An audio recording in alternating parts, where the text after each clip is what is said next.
Introduction. As always, I hate introductions. Especially if they are long and boring, but like this book, my introduction will not be long and boring. So in this book, I will explain what developmental psychology is and the various ways how our development impacts our behavior. From the attachments we form to the impacts that our peers have on us in the present and future, and a lot more.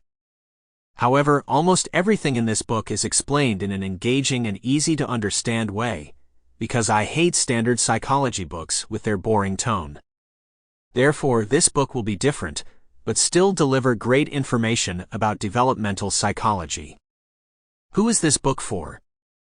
In short, this book is for anyone interested in psychology or social sciences and they want to learn about child development, as well as how our development impacts our behavior. Who am I? Personally, I always like to know about the author of a non-fiction book, so I know that they're qualified to talk about the topic. So in case you're like me, I am Connor Whiteley, a psychology author of over 10 psychology books. I run a psychology blog at www.connorwhiteley.net. I'm the host of the Psychology World podcast, and I'm a psychology student at the University of Kent in England. So now that we have everything out the way, let's start learning about developmental psychology. Chapter 1. Introduction to Developmental Psychology and MORDERN Theories. So we know that developmental psychology is about studying children, but why study children and their development instead of something else? Like mental conditions. Well, studying children helps us to understand how adults are structured, and we study their development because you are very different from the person you were at 5 years old.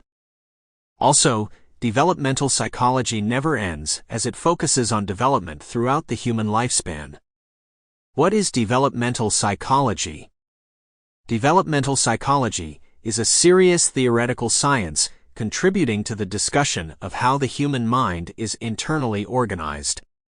Karmeloff, 1992, p.13, and developmental psychology isn't merely a cute empirical database when a behavior can be observed. Reason being that developmental psychology can give us clues to how an adult's cognition is structured.